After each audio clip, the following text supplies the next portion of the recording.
Vamos a estudiar la palabra de Dios, amén. Amén. Estamos siguiendo nuestro estudio del libro de Hechos, amén. Y semana pasada vimos dos puntos muy importantes. Semana pasada vimos que estamos estudiando el primer viaje misionero de Pablo, amén.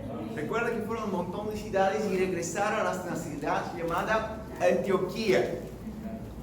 Y vimos dos puntos importantes. Primero, tenemos que crecer en las Escrituras. ¿Amén? Amén. ¿Por qué crecer en las Escrituras? Primero, para conocer a Dios. Tenemos que crecer en las Escrituras para permanecer fiel. Y también tercero, para poder hacer más discípulos de Jesucristo. ¿Amén? Amén. También vimos un segundo punto, que necesitamos perseverar hasta el final. Y vimos ahí, terminamos en capítulo 14, Hechos 14, versículo 22, dice que Pablo estaba enseñando para las iglesias: es necesario pasar por muchas dificultades para entrar en el reino de Dios. Y que estudiamos un montón de cosas y vimos que siempre Dios está tratando de enseñarte algo. Siempre. Dios está tratando de enseñarnos algo. ¿Por qué? Porque te ama y quieres que tú crezcas como un padre que ama a su hijo. Amén. Amén. Y terminamos nuestro estudio en el capítulo 14. Vamos allá, capítulo 14. Vamos a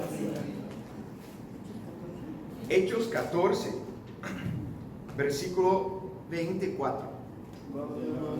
Vamos a recordar que vimos la última parte. Dice: atravesando Pisidia, llegaron a Panfilia. Y cuando terminaron de predicar la palabra en Perge, bajaron a Atalía. De Atalía navegaron ¿a dónde? A Antioquía, donde se les había encomendado a la gracia de Dios para la obra que ya había realizado. Cuando llegaron, reunieron a la iglesia, hicieron como un servicio congregacional. Reunieron todos, informaron de todo lo que Dios había hecho por medio de ellos y de cómo había abierto la puerta de la fe a los gentiles, no solamente a los judíos, pero también a los gentiles ahora. Amén. Y se quedaron ahí en Antioquía mucho tiempo con los discípulos. Entonces acaban de regresar del primer viaje misionero. Están en Antioquía. Cosas increíbles pasaron, pero vamos a ver que hay oportunidades ahora por medio de dificultades. Capítulo 15, amén. El título de la prédica es Nuevas Oportunidades. ¿Por qué? Porque aquí pasan nuevas dificultades que se cambian en oportunidades. ¿Amén? Hechos capítulo 15. Nuestro primer punto: liderazgo para plena unión. Liderazgo para plena unión. Vamos a estudiar el capítulo 15. ¿Saben ya? Dice: algunos que habían llegado de Judea a Antioquía. Entonces los discípulos estaban en Antioquía, Pablo y Bernabé. Llegaron de Judea a Antioquía, se pusieron a enseñar a los hermanos: a menos que ustedes se circunciden conforme a la tradición de Moisés, no pueden ser salvos. Problemas estaban pasando acá. Estaban ahí todos animados, la palabra de Dios estaba siendo predicada, y algunos hermanos de Judea, de la región de Jerusalén, llegaron a Antioquía, estaban predicando aquí para los hermanos: tú necesitas ser circuncidado también. Circuncisión es la remoción del prepucio de los hombres, que era una costumbre de los judíos. Pero imagínate pasar a enseñar eso para las personas ahorita. Hermanos, ¿quieren ser salvos? Ok, tiene que arrepentirse, bautizado, pero tiene que ser circuncidado también. Vamos a ver qué va a pasar después de eso. Versículo 2. Esto provocó un altercado y un serio debate de Pablo y Bernabé con ellos. Entonces se decidió que Pablo y Bernabé y algunos otros creyentes subieron a Jerusalén para tratar ese asunto con los apóstoles y los ancianos. Enviados por la iglesia a pasar por Fenicia y Samaria, contaron cómo se habían convertido los gentiles. Estas noticias llenaron de alegría a todos los creyentes. Al llegar a Jerusalén, fueron muy bien recibidos tanto por la iglesia como por los apóstoles y los ancianos, a quienes informaron de todo que Dios había hecho por medio de ellos. Pablo y Bernabé, imagina la situación. Acaban de regresar a un viaje misionero increíble. Muchos que no eran judíos, gentiles, estaban se convirtiendo. Y Pablo y Bernabé estaban hablando para todos los apóstoles. eso está pasando. Dios también está con ellos. Estamos hablando acerca de las buenas noticias. Hay bautismos en todo lugar que fuimos. ¿Qué? Vamos a ver qué pasa después, versículo 5. Entonces intervinieron algunos creyentes que pertenecían a la secta de los fariseos. Ok, entonces algunos fariseos también tenían sido bautizados, pero ellos tenían algunas tradiciones en sus mentes. Ok, vamos a ver qué pasa. ¿Qué esas personas afirmaron? Versículo 5. Es necesario circuncidar a los gentiles y exigirles que obedezcan la ley de Moisés. Entonces, esos discípulos de Jesús, que antes eran judíos, estaban, mira, tienen que ser circuncidados.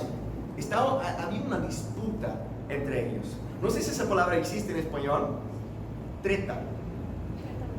Existe también. No, eso es muy curioso, porque es una palabra muy curiosa en Brasil. Tenía una treta en esa situación, ¿no? Había una disputa entre ellos. Y versículo 6, los apóstoles y los ancianos se reunieron para examinar ese asunto. Entonces, se reunieron, hicieron una conferencia, un concilio, por eso que se llama concilio en Jerusalén. Tenemos que resolver eso, ¿no? Los apóstoles y los ancianos para examinar ese asunto. Versículo 7, después de una larga discusión, Pedro tomó la palabra. Hermanos, ¿quién está hablando acá? Pedro. Hermanos, ustedes saben que desde el principio Dios me escogió entre ustedes para que por mi boca los gentiles oyeron el mensaje del Evangelio y creyeron. Dios, que conoce el corazón humano, mostró que los aceptaban dándoles el Espíritu Santo, lo mismo que a nosotros. Sin hacer distinción alguna entre nosotros y ellos, purificó sus corazones por la fe. Entonces, ¿por qué tratan ahora de provocar a Dios poniendo sobre ellos el cuello de esos discípulos un yugo que ni nosotros ni nuestros antepasados hemos podido soportar? No puede ser. Más bien, como ellos, creemos que nosotros somos salvos por la gracia de nuestro Señor Jesús. ¿Qué Pedro estaba predicando? Chicos, no necesitan ser circuncidados. Somos salvos por la gracia del Señor de Jesucristo. Nosotros necesitamos tener fe, cambiar nuestras vidas, arrepentirnos, ser bautizados, pero todo eso mientras fe. Y no obras, circuncisión o guardar sábado. Esto que Pedro estaba predicando. ¿Amén? Amén. Versículo 12. Toda la asamblea, imagina, es una conferencia en Jerusalén. Toda la asamblea guardó silencio para escuchar a Bernabé y a Pablo, que les contaron las señales y prodigios que Dios había hecho por medio de ellos entre los gentiles. Cuando terminaron, Jacobo tomó la palabra y dijo, ¿quién es ese Jacobo? Hay como un asterisco, ¿no? Sí. Algunas traducciones de una Biblia traducen Jacobo como Santiago. Jacobo es Santiago, que escribió el libro de Santiago, medio hermano de Jesucristo. Este hombre se levantó para hablar con todas las personas. Y sí, Jesucristo tenía un medio hermano, porque Jesucristo era hijo de Dios y María, amén. Pero María era esposa de José, y José y María tuvieron un montón de hijos también. Entonces, ese era Jacobo, o Santiago, medio hermano de Jesucristo. Yo creo que debe ser un poco parecido, incluso, ¿no? Imaginas, ¿no? Tú pareces Jesucristo. Él se levantó y él, como líder de la iglesia, que él estaba hablando. Hermanos, escúchenme. Simón, Pedro, nos ha expuesto cómo Dios, desde el principio, tuvo a bien escoger de entre los gentiles un pueblo que honra a su nombre. Con esto recuerdo las palabras de los profetas, tal como está escrito. Después de esto, volveré a reedificaré la choza caída de David. Reedificaré las ruinas y la restauraré, para que busque al Señor el resto de la humanidad. Todas las naciones que llevan mi nombre. Así dice el Señor, que hace estas cosas, conocidas desde tiempos antiguos. Por tanto, ¿quién está hablando acá? ¿Jacobo o Santiago? Por tanto, yo considero que debemos dejar de ponerles trabas a los gentiles que se convierten a Dios. Más bien debemos escribirles que se abstengan de los contaminados los ídolos, de la inmoralidad sexual, de la carne de animales estrangulados y de sangre. En efecto, desde tiempos antiguos, Moisés siempre ha tenido en cada ciudad quien lo predique y lo lea en las sinagogas todos los sábados. Vamos a parar acá. ¿Quién tomó la decisión final? Jacobo o Santiago, medio hermano de Jesús. por medio de escrituras. Pero no fue como a suerte, no, que ustedes no hicieron una votación. Y eso tenemos que tener presente, hermano, tenemos que comprender bien. El reino de Dios no es la democracia de Dios. No es como una votación. ¿Qué ustedes piensan? No. Se trata del reino de Dios. En que por medio de las escrituras, un hombre escogido por Dios, elegido por Dios, toma las decisiones. Para nosotros que crecemos en una sociedad como que es una democracia, pero es una democracia, ¿no? Teóricamente Venezuela es una democracia también. Brasil es una democracia. En esas sociedades crecemos, no, la mayoría tiene la razón. Hay un dicho que dice que la voz del pueblo es la voz de Dios, ¿no? Sí. Pero es una mentira. Si tú vas a Brasil, ¿cuál es la voz del pueblo? No, inmoralidad sexual, no, tranquilo. Inmoralidad sexual normal, antes del matrimonio, ¿no? Pornografía, no. Eso es chistoso, ¿no? No, masturbación es algo. Esto que va a ser la voz del pueblo. Sí.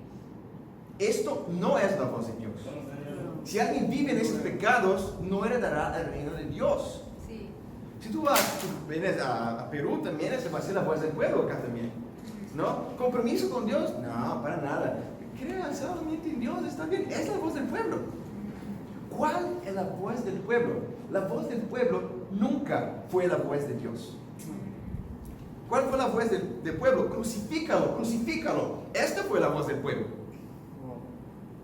¿Pero por qué? ¿Qué crimen ha cometido? Crucifícalo. Esta es la voz del pueblo. Esto no es la democracia de Dios. Es el reino de Dios.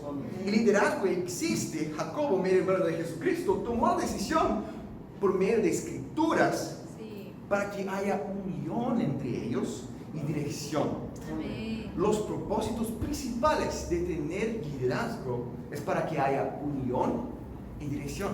Amén. Cuando yo era niño, mi hermano mayor, mi hermana menor, mi mamá, mi papá, vamos a comer algo, ok. Mi papá tenía que tomar la decisión. Yo quiero pastel. Yo quiero, no sé, empanadas. Yo quiero, no empanadas, imagino, pero pizza o cualquier cosa. Pregúntame a mi mamá, ¿qué tú quieres? Ok, vamos en ese lugar entonces.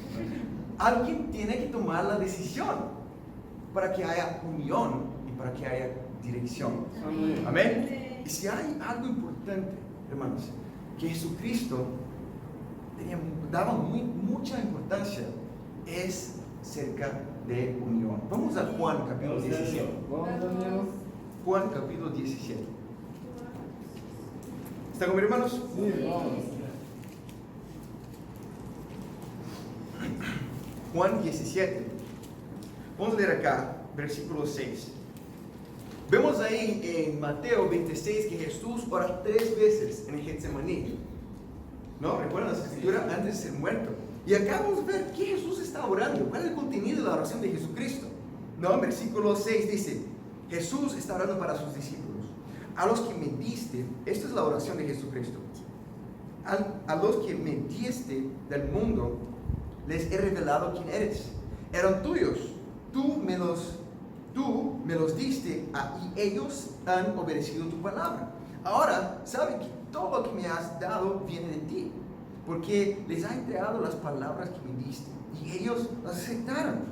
Saben con certeza que salí de ti y han creído que tú me enviaste. Ruego por ellos. No ruego por el mundo, sino por lo que me has dado, porque son tuyos. Todo lo que yo tengo es tuyo y todo lo que tú tienes es mío. Y por medio de ellos he sido glorificado. Ya no voy a estar por más tiempo en el mundo, pero ellos están todavía en el mundo y yo vuelvo a ti. Padre Santo, protégelos con el poder de tu nombre, el nombre que tú me diste, para que sean, ¿cuántos? Uno. Para que sean uno, lo mismo que nosotros. Mientras estaba con ellos, los protegía y los preservaba mediante el nombre que me diste. Y ninguno se perdió, sino aquel que nació para perderse, a fin que se cumpliera la escritura. Ahora vuelvo a ti, pero digo esas cosas mientras todavía estoy en el mundo, para que tengan mi alegría en plenitud.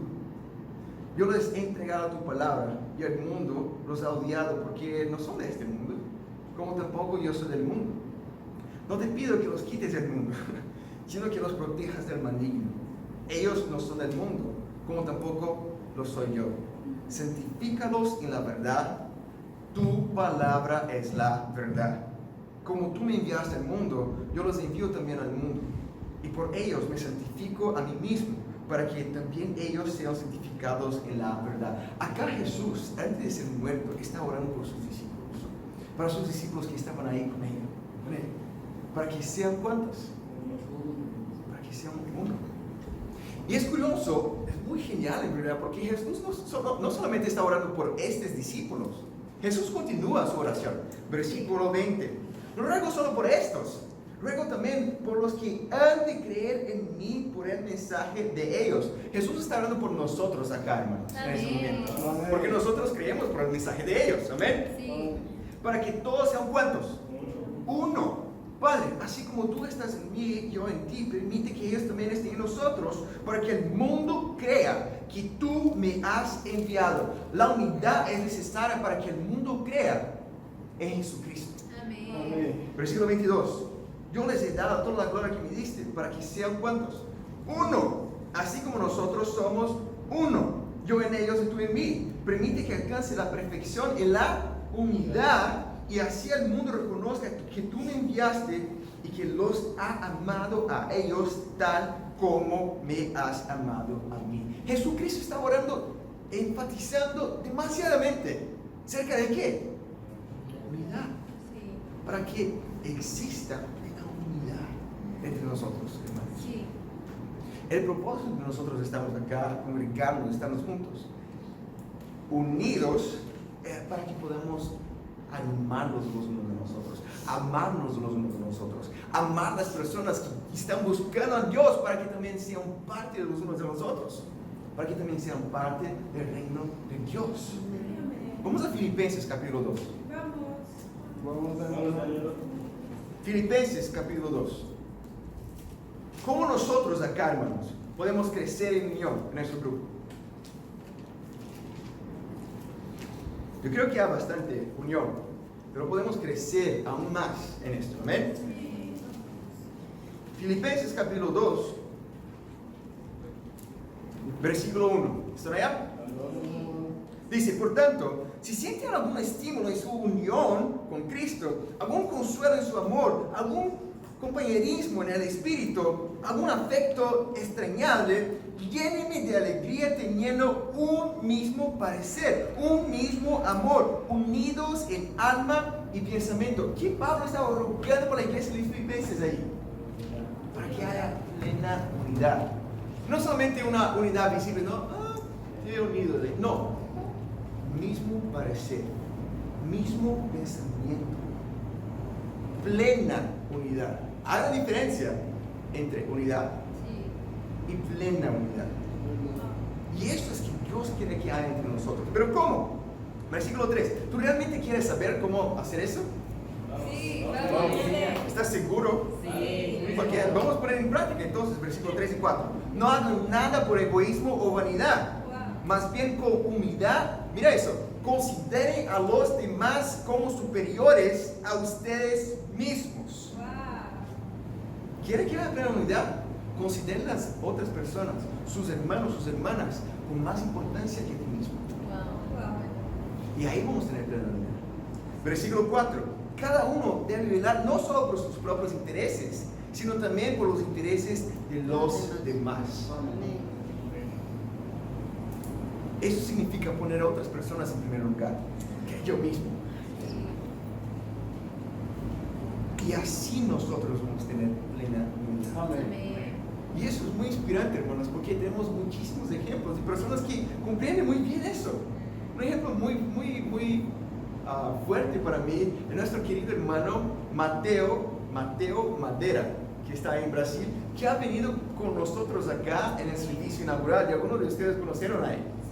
Él ha venido acá para servir. Danilo, ¿necesitas de algo? Sí, hermano. Ok. Él compró un pasaje de San Paulo a Lima solo para servir en este servicio. Amén. Para sacar fotos y para ayudar a todas las personas, todo lo que estaba pasando acá. La logística del inaugural. Es un corazón que comprende, wow, yo soy parte del reino de Dios para servir. yo estoy acá para servir. Amén. ¿Para qué existe liderazgo en el reino de Dios, hermanos? Eso es necesario. ¿Para qué? Para que haya plena unidad y dirección. Amén. Y a veces podemos pensar, no, yo quiero ser un líder en el reino de Dios. Sí, necesitamos de muchísimos líderes en el reino de Dios. Discípulos que puedan ser enviados para ser discípulos de todas las naciones. Amén. Necesitamos eso. Pero vamos a comprender muy bien de qué se trata ser un líder en el reino de Dios. Amén. Vamos a ver una otra escritura acerca de este tema en Marcos 10. Marcos capítulo 10, versículo 35. ¿Está conmigo? Sí, vamos.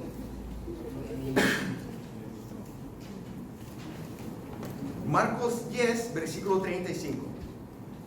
Dice, se les acercaron Jacobo y Juan, hijos de Zebedeo. Maestro, dijeron, queremos que nos conceda lo que te vamos a pedir. Imagínate llegar cerca de Jesús. Jesús, dime, dame que yo te pido.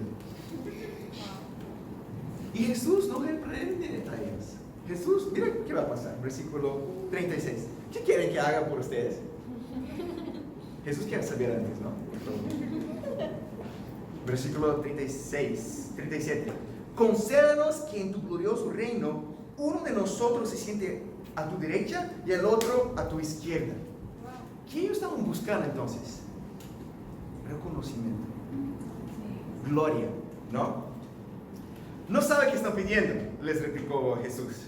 Versículo 38. ¿Pueden acaso beber el trago amargo y la copa que yo bebo? ¿O pasar por la prueba del bautismo con el que voy a ser probado? Si podemos, ustedes beberán de la copa que yo bebo, les respondió Jesús, y pasarán por la prueba del bautismo con que yo voy a ser probado. Sí, porque los dos también fueron muertos por el mensaje de Jesucristo. Amén. Pero versículo 40. Pero el sentarse a mi derecha, a mi izquierda, no me corresponde a mí concederlo. Eso ya está decidido. Los otros 10, ¿qué pasó con los 10? Escucharon acerca de eso, ¿no? Los otros 10, me perdí acá. Encontré. 41. Los otros 10, al oír la conversación, se indignaron contra Jacobo y Juan.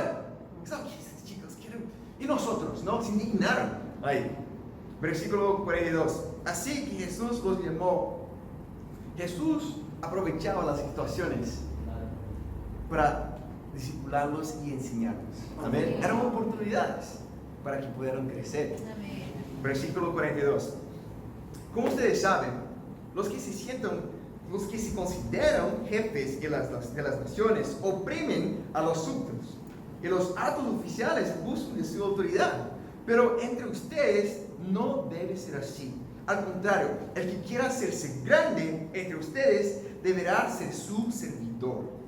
Y el que quiera ser el primero deberá ser esclavo de todos. Porque ni aun el Hijo del Hombre vino para que le sirvan, sino para servir y para dar su vida en rescate por muchos. Acá Jesucristo enseña qué significa liderar en el reino de Dios. Amén. Liderazgo en el mundo es un triángulo, una pirámide. Sí, el líder está aquí y las personas están sirviendo al líder. Liderazgo en el reino de Dios es una pirámide, pero así. El líder está sirviendo a todas esas personas. Sí. Una persona que se considera menos que a todos los demás, pero que puede ayudar a más personas a también ser servos de Dios. Amén. Amén. Eso, para eso que necesitamos liderazgo, hermanos. Para que haya plena unidad y para que tengamos dirección. Amén. Amén. Vamos a regresar ahí, Hechos capítulo 15. Vamos, hermano. Nuestro segundo punto.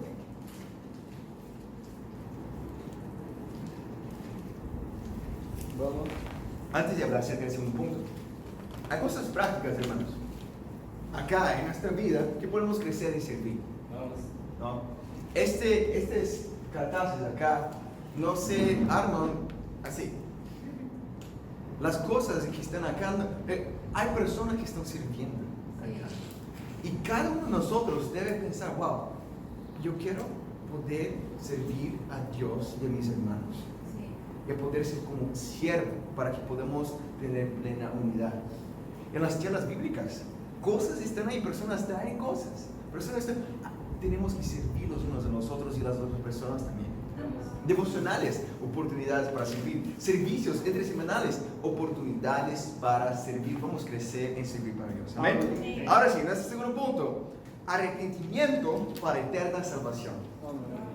Arrepentimiento para eterna salvación. Tenemos que ser rápidos acá. Hechos capítulo 15, versículo 22. ¿Están conmigo, hermanos? Dice: entonces los apóstoles, los ancianos, de común acuerdo con toda la iglesia, decidieron escoger a alguno de ellos e enviarlos a Antioquía con Pablo y Bernabé.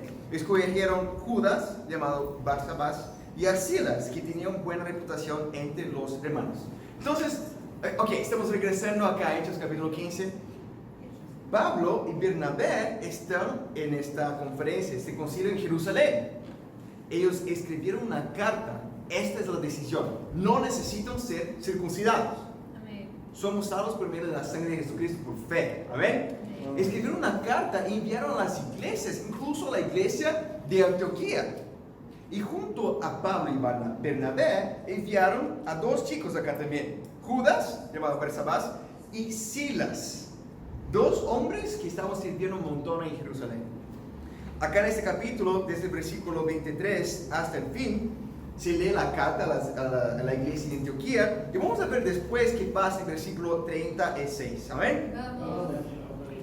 Recuerden, ¿dónde estamos acá ahorita entonces? Antioquía. Ok. Algún tiempo después, Pablo le dijo a Bernabé, volvamos a visitar a los creyentes en todas las ciudades en donde hemos anunciado la palabra del Señor y veamos cómo están. Resulta que Bernabé quería llevar con ellos a Juan Marcos. ¿Recuerdan a Juan Marcos? Sí. Que dejó a ellos y abandonó a ellos en el primer viaje. Bernabé quería llevar a Juan Marcos. Ok. Versículo 38.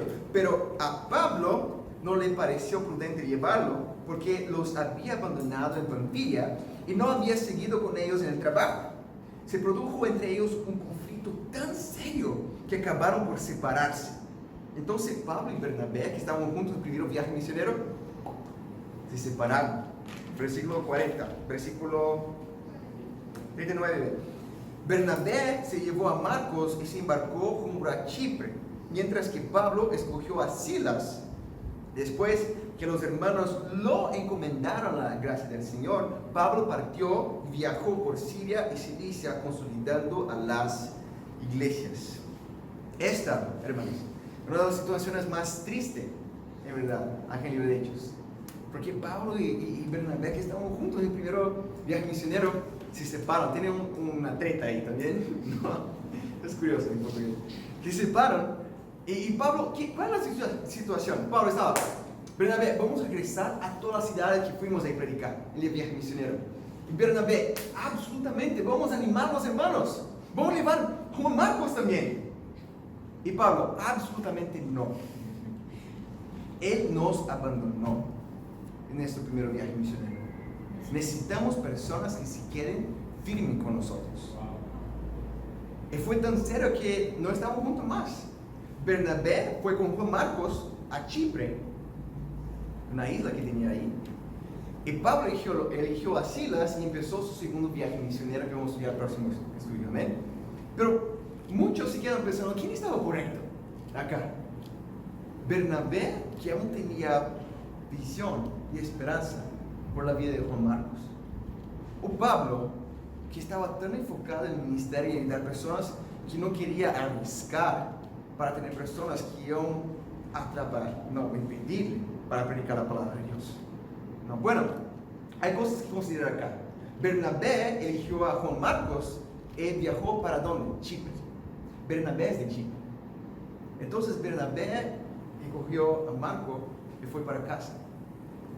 Es como yo escoger a algunas personas, voy a volver para São Paulo. Eso que pasó con Bernabé. Y Pablo acá dice muy bien, fue encomendado por la gracia del Señor a través de los hermanos. Y empezó su segundo viaje misionero que plantó un montón de iglesias. Ahí. ¿Quién era Juan Marcos? Juan Marcos era el chico en Jerusalén. ¿Se usa ese término acá? El chico, el superstar. lo que todos admiraban, wow, ese chico va a crecer tanto espiritualmente, va a tornarse un gran líder para Dios en el futuro. Hijo de la fe de Simón Pedro, primo de Bernabé, wow.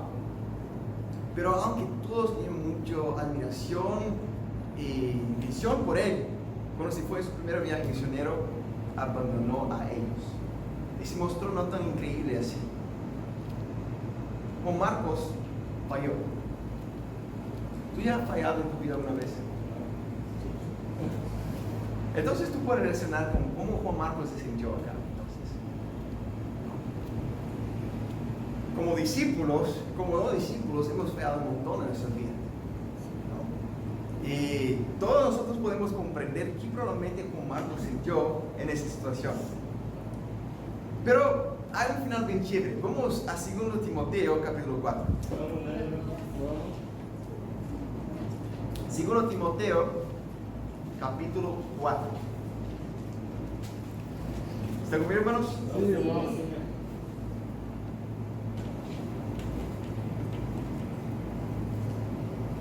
2 Timoteo fue escrita, es una carta de Pablo, en fin del año 66 después de Cristo.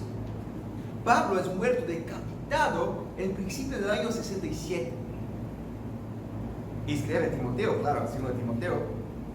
Y esa es la última carta de Pablo, la última epístola de Pablo. Y mira, Pablo sabe de eso, porque mira acá en capítulo 4, versículo 6, dice: yo por mi parte ya estoy a punto de ser ofrecido como sacrificio y el tiempo de mi partida ha llegado. Pablo sabe que su muerte se acerca. No, y sabe muy pronto va a morir. Y Pablo escribe a Timoteo, vamos a ver el contenido que estaba escribiendo para Timoteo, versículo 9. Estaba escribiendo para Timoteo: Timoteo, haz todo posible para venir a verme cuanto antes. ¿Por qué? Iba a ser muerto. Pues Demas, por amor a este mundo, me ha abandonado y se ha ido a Tesalónica. Demas, ¿quién era Demas? Un predicador que estaba junto a Pablo, se cayó de la fe y volvió al mundo, y volvió a Tesalónica. Crescente, un otro chico, se ha ido a Galacia y Tito a Dalmacia. Entonces, estos dos otros discípulos fueron enviados para iglesias. Solo Lucas está conmigo. ¿Qué Lucas? ¿Qué escribió Hechos? ¿Qué escribió Lucas? Pablo estaba aprisionado ahí y solo Lucas estaba con él. Solo Lucas está conmigo. Recoge a quién? A Marcos y tráelo contigo, porque es mi ministerio. Después de todos esos años, Pablo quería, además de Lucas, solamente 2 personas junto a él. Solamente 2 personas quería ver antes de morir. ¿Quién? A Timoteo y a Juan Marcos. Juan Marcos cambió su vida y volvió a ser una persona muchísimo utilizada por Dios. Y la historia cuenta que Juan Marcos murió fiel, porque en 70 después de Cristo también fue decapitado por predicar la palabra de Dios en Alejandría, en Egipto, predicando la palabra de Dios. ¿Quién estaba correcto entonces? Los dos estaban correctos. Pablo, acerca del viaje misionero; Bernabé, que ayudó a Juan Marcos a regresar a Dios y a crecer espiritualmente nuevamente para Dios. Fue dado una segunda oportunidad para Juan Marcos. Amén. Dios nos da segundas oportunidades, hermanos. Si tú estás leyendo la Biblia, si tú estás acá hoy escuchando todo eso, significa que Dios tiene esperanza por ti. Sí. Tú has fallado probablemente en tu vida y Dios tiene esperanza por ti, para que tú seas un discípulo increíble de Dios.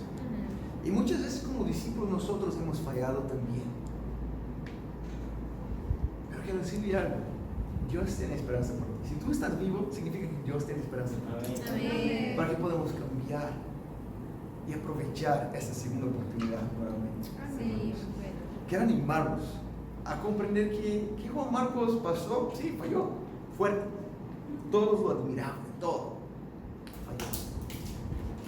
Pero recogió sus fuerzas y fue un hombre increíble para Dios. Amén. Aprendemos dos cosas hoy, hermanos. Liderazgo existe para que haya plena unidad y haya dirección entre nosotros. Vamos a crecer en servir para Dios en nuestro grupo. Amén. Amén. Y aprendemos otra cosa también, arrepentimiento. ¿Para qué? Para que hasta el fin nosotros podamos estar cerca de Dios. Dios nos da segundas oportunidades. Vamos a aprovechar eso, hermanos, y poner en práctica ya esta semana y para Dios sea la gloria. Amén.